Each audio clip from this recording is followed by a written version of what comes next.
بسم اللہ الرحمن الرحیم۔ السلام علیکم۔ میں آپ کا میزبان سمیع ابراہیم خبروں اخبارات کے ساتھ حاضر خدمت۔ 26ویں آئینی ترمیم کے حوالے سے بحث جاری ہے۔ حکومت نے یہ کیوں کیا؟ اب آگے کیا ہوگا؟ بڑا سوال یہ ہے کہ کیا عمران خان صاحب باہر آ سکیں گے؟ کیا کچھ عدلیہ میں تبدیلی آئے گی؟ اور یہ جو پارلیمنٹ نے جو کچھ کیا ہے، کیا جو موجودہ سپریم کورٹ ہے اسی طرح اس کو ایکسیپٹ کر لے گی؟ کرائسس کیا زیادہ سنگین ہو گیا؟ کون بکا کون نہیں بکا؟ اس کی یہ مختلف جہتیں ہیں، ہم ایک ایک کر کے سب پہ بات کریں گے۔ حکومت نے کیا گین کیا؟ قاضی فائز عیسیٰ ریٹائر ہو رہے تھے۔ قاضی فائز عیسیٰ اس نظام کی گارنٹی تھے، یہ جو بے ایمانی کا نظام تھا 47 کے ذریعے، فارم 47 کی جو حکومت تھی، جس سے پہلے پی ٹی آئی کے چیئرمین کو جیل بھیجا گیا، بلے کا انتخابی نشان چھینا گیا، دہشت گردی کے الزام میں لوگوں کو پکڑا گیا، پھر جو الیکشن کمیشن میں جو ٹریبونلز کے حوالے سے جو کچھ ہوا، یعنی یہ قاضی فائز عیسیٰ کے ذمے تھا کہ انہوں نے یہ جو جھوٹ کی بنیاد پر، فراڈ کی بنیاد پر جو حکومت بنائی گئی ہے، اس کو گرنے نہیں دینا، اور جو خرابیاں ہیں اس کو کھلنے نہیں دینا۔ یہ ان کے ذمہ کام تھا، وہ کام انہوں نے پورا کیا۔ وعدہ تھا کہ انہیں ایکسٹینشن دی جائے گی، آئینی عدالت بنایا جائے گا، لیکن نواز شریف خاندان، بھٹو خاندان سے کون واقف نہیں ہے؟ اسٹیبلشمنٹ سے کون واقف نہیں ہے؟ یہ ٹشو کی طرح لوگوں کو یوز کرتے ہیں اور اس کے بعد پھینک دیتے ہیں۔ تو قاضی صاحب بھی، وہ کہتے ہیں نا کہ جو گڑھا کسی دوسرے کے لیے کھودو، خدا کی یہ قدرت ہوتی ہے کہ یہ ذہن میں رکھو کہ آپ خود بھی اس میں گر سکتے ہیں۔ تو جناب جو ایکسٹینشنز کی کوشش تھیں، یہ وہ کل یہ دیکھیں جو کچھ بھی ہوا، بہت قاضی فائز عیسیٰ کی تعریف کرنے کی کوشش ہو رہی تھی، وہی کر رہے تھے جو اس کے بینیفیشری تھے، چاہے وہ شہباز شریف ہو، بلاول بھٹو ہو، اعظم نذیر تارڑ ہو، سب یہ وہی لوگ تھے۔ لیکن ایک بندے کا بڑا دلچسپ تبصرہ تھا، انہوں نے کہا کہ یہ جو پارلیمنٹ نے جو آئینی ترامیم پاس کی ہیں نا، اور سارے اختیارات اپنے پاس لے لیے ہیں کہ بینچز بھی بنانے ہیں اور ججز کو بھی تعینات کرنا ہے، چیف جسٹس کو بھی تعینات کرنا ہے، ان کی ترقیاں بھی خود دیکھنی ہے، یہ ایسے ہی ہے جیسے کسی علاقے کے سارے چور جو ہیں وہ بیٹھ جائیں اور مل کر یہ طے کر لیں کہ فلاں بندے کو ہم نے ایس ایچ او بنانا ہے۔ تو یہ ساری کارروائی وہ ہے۔ اب حکومت کیونکہ یہ سب کچھ چاہتی تھی، اب قاضی فائز عیسیٰ تو ریٹائر ہو رہے تھے، اب کیا کیا جائے؟ ان کی ریٹائرمنٹ سے پہلے سپریم کورٹ پر قبضہ جمانے کا پلان بنایا گیا کہ جو بینچز کی تشکیل ہے، ججز کی تعیناتی ہے، چیف جسٹس کی تعیناتی ہے، ججز کی ایویلیویشن ہے، وہ ہم اپنے ہاتھ میں لے لیں تاکہ ان کو بلیک میل کر سکیں اور اپنے مقاصد ان سے حاصل کر سکیں۔ اب یہ میں بڑی اہم بات کرنے جا رہا ہوں، کیا جو حکومت نے یہ کوشش کی ہے، عدلیہ کو ان کے پر کاٹے ہیں، ان کو اپنے ساتھ ہر چیز اپنے اختیار میں لے لی ہے، جو کہ سراسر غیر قانونی ہے۔ سپریشن آف پاورز کا جو پرنسپل طے ہے، آئین جو کہتا ہے، اس کی خلاف ورزی ہے۔ یہ انڈیپینڈنس آف جوڈیشری پر کاری ضرب ہے، اور آزاد عدلیہ کا کانسیپٹ اس نے ختم کر دیا ہے۔ یہ سسٹین نہیں کر سکتی اگر آزاد منش عدلیہ بیٹھے اور اس کو دیکھے۔ تو بڑا سوال یہ ہے کہ کیا سید منصور علی شاہ جب چیف قاضی فائز عیسیٰ صاحب چلے جائیں گے تو یہ جو جج ہیں ان کے ساتھی، یہ اس ترمیم کو انڈو کریں گے، یا عدلیہ کی آزادی کی بحالی کے لیے جو ریکوائر ہے کیا وہ کریں گے؟ کیونکہ بڑے سیریس سوال پیدا ہو گئے ہیں۔ اب تو دیکھیں نا، آج ایک کیس لگا ہوا ہے جو قاضی فائز عیسیٰ صاحب نے لگایا، بلے کے انتخابی نشان کے حوالے سے جو ریویو پٹیشن ہے۔ اب دیکھنا یہ ہے کہ ترمیم تو پاس ہو گئی، اب وہ کیا کرتے ہیں قاضی صاحب؟ آئینی بینچ کا انتظار کرتے ہیں یا خود ہی ٹھوک دیتے ہیں فیصلہ؟ آج منصور شاہ صاحب اور عائشہ ملک صاحبہ کے تو بڑے امپورٹنٹ ریمارکس ہیں۔ اس میں ایک کیس میں انہوں نے فروغ نسیم صاحب سے کہا کہ اب ہمیں نہیں پتہ یہ آئینی بینچ سنے گا یا ہم سنیں گے۔ تو فروغ نسیم نے کہا کہ جناب یہ تو سارے سیاسی کیس اب آئینی بن چکے ہیں، تو اس پر 3 ہفتے کے لیے اس کو ملتوی کر دیا گیا، یہ کہہ کر مسکراتے ہوئے کہ ٹھیک ہے جی، اب آپ جانیں اور آپ کے آئینی بینچ جانے، ہمیں بھی سمجھنے کے لیے ٹائم چاہیے، تو 3 ہفتے کے بعد دیکھ لیتے ہیں کیا۔ تو ایک تو آج سامنے صورت آ گئی کہ ہر کیس پہ یہ کنفیوژن ہوگا کہ یہ آئینی عدالت میں جائے گا یا دوسری عدالت میں جائے گا، اور کون اس کا تعین کرے گا، کون اس کا فیصلہ کرے گا۔ بینچ کی جو تشکیل ہے وہ پارلیمان کے پاس ہے، کس کو وہ بناتے ہیں؟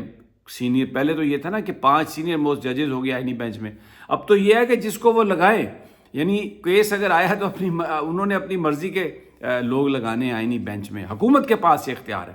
تو یہی بیسیکلی اس ساری ترامیم کا وہ تھیم تھا۔ اب یہ اسی لیے کہتے ہیں کہ اب کوئی کسی کو نہیں نکال سکے گا وزیر اعظم کو۔ وزیر اعظم جو بھی نکلا ماضی میں کرپشن کی بنیاد پر نکلا۔ نواز شریف نے اپنے بیٹے کے وہ جو اکاؤنٹ سے اتنے پیسے ٹرانسفر کیے اور وہ بتائے نہیں کسی کو، تو وہ اس کو جب کیا گیا ڈسکوالیفائی تو انہوں نے ایک جھوٹا پروپیگنڈا شروع کر دیا کہ بیٹے سے تنخواہ نہیں لی، بیٹے سے تنخواہ نہیں لی، کیونکہ شرم ورم تو آتی نہیں ہے، جھوٹ پہ جھوٹ، جھوٹ پہ جھوٹ۔ تو اب بے نامی اکاؤنٹ تھے آصف زرداری کے، لیکن وہ صدر بن گیا۔ اربوں روپے کی ٹرانزیکشنز ہوئی شہباز شریف کی، لیکن وہ وزیر اعظم بن گئے۔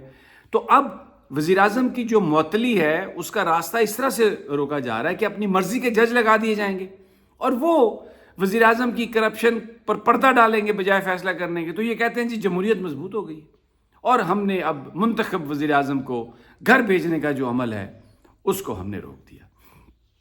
کوئی بندہ بلاول بھٹو سے پوچھے کہ کیا وہ اپنے سر پر ہاتھ رکھ کر قسم کھا سکتا ہے کہ اس کے باپ نے کوئی بے ایمانی سے پیسہ نہیں کمایا؟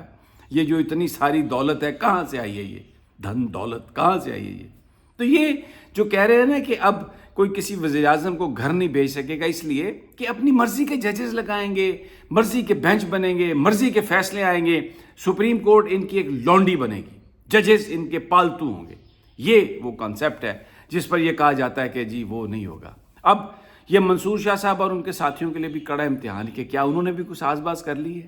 اگر وہ اس سسٹم کو ایکسیپٹ کر لیتے ہیں، اس کو کنٹینیو کرتے ہیں، تو پھر جو اپریہینشنز ہیں کہ جناب سب مایا ہے اور سارے اس میں ملے ہوئے ہیں، پھر اس کا مطلب ہے وہ درست۔ اچھا، اب آ جائیے عمران خان صاحب کے حوالے سے۔ آج پھر حکومت نے کہا کہ جی اب اڈیالہ جیل میں کوئی کسی قیدی سے نہیں مل سکتا، تا حکم ثانی سیکیورٹی ہے۔ یہ سارا مسئلہ عمران خان کو جو بند کرنے کا تھا، اس سے رابطہ توڑنے کا تھا، اور 3 اکتوبر کے بعد کسی سے کوئی رابطہ نہیں ہونے دیا گیا پارٹی سے، اس لیے کہ پارٹی لیڈرشپ کمپرومائز تھی۔ مجھے یہ کہنے میں کوئی عار نہیں ہے۔ علی امین گنڈا پور صاحب جو جس طریقے سے انہوں نے یہ جو دھرنے کا اینڈ کیا، یہ بڑا فشی ہے، بڑے شکوک ہیں اس پر، اور میں صرف اتنا ہی کہوں گا کیونکہ ظاہر ہے اور پی ٹی آئی کو خود بھی اس بات کا ادراک ہے۔ عمران خان صاحب سے جو پی ٹی آئی رہنماؤں کی ملاقات کی اجازت نہیں ہے، وکلاء کی اور فیملی کو بھی پکڑ لیا ہے، اس لیے کہ ان کی طرف سے سچ آ جائے گا، ان کی طرف سے وہ ساری گفتگو عوام کے پاس آ جائے گی۔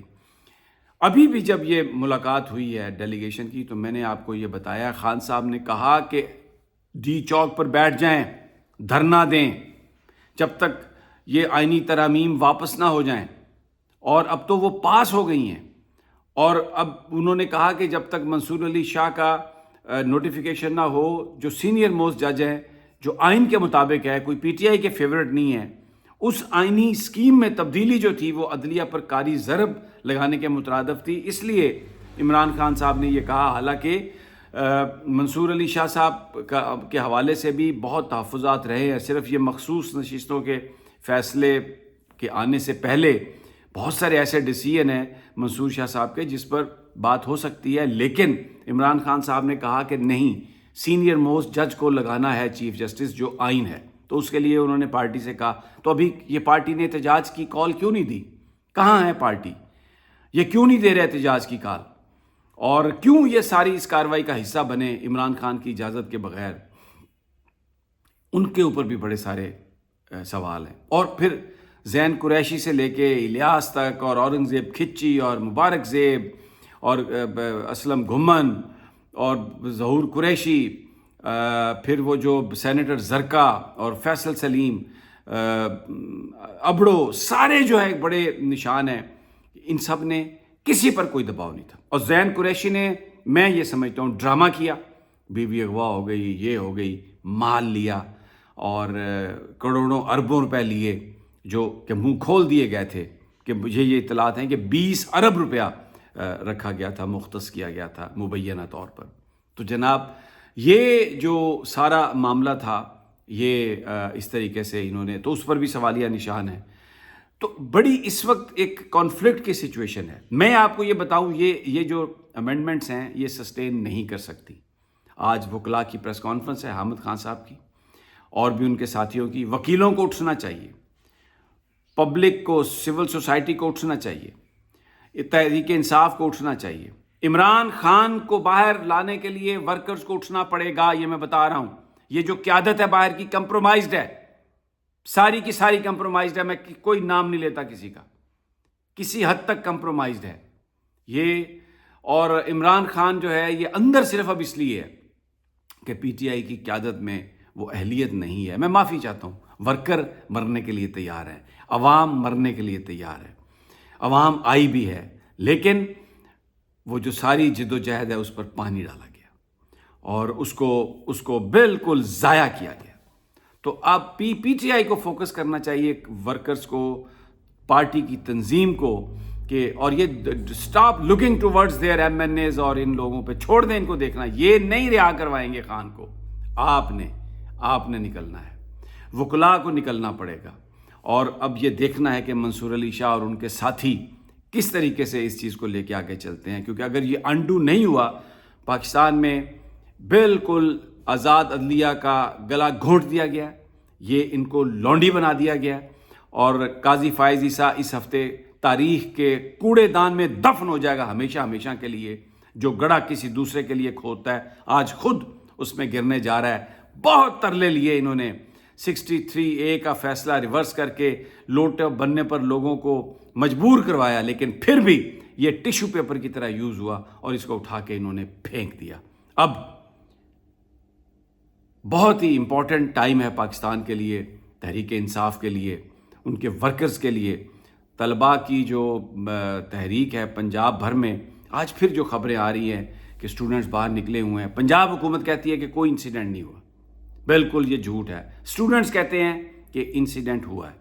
تو بھائی آپ ایک جوڈیشل کمیشن بنا دیں نا، آپ ایک جج کو لگا دیں جو یہ پورے معاملے کی تحقیق کرے، اس کو دیکھے.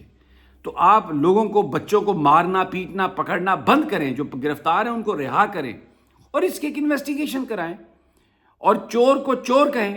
اگر یہ واقعہ ہوا ہے تو جن لوگوں نے کیا اس کو آپ سزا سنائیں، اور اگر نہیں ہوا، جنہوں نے جھوٹی خبریں چلائی ہیں ان کو بھی آپ پکڑیں. لیکن یہ کیا کہ جو آپ پر تنقید کرتے ہیں، آپ کی خامیوں کوتاہیوں کو ہائی لائٹ کرتے ہیں، ان کے اوپر پرچے درج کر دیں آپ. یہ غلط ہے، اس سے کوئی فائدہ نہیں ہوگا. کوئی آپ پاکستان میں حق سچ کی آواز کو اس سے نہیں دبا سکتے. آپ سے بڑے بڑے جو ڈکٹیٹر تھے وہ آئے، وہ کہتے ہیں نا کہ میں اپنے ویلاگ کا جو اختتام ہے اسی شعر پہ کرتا ہوں کہ تم سے وہ کیا تھا کہ تم سے پہلے بھی ایک شخص تخت نشین تھا، اس کو بھی اپنے خدا ہونے کا اتنا ہی یقین تھا. تو آپ بھی جتنا مرضی یقین کر لیں، فتح عوام کی ہوگی. اگلی ویڈیو تک اجازت، اللہ نگہبان.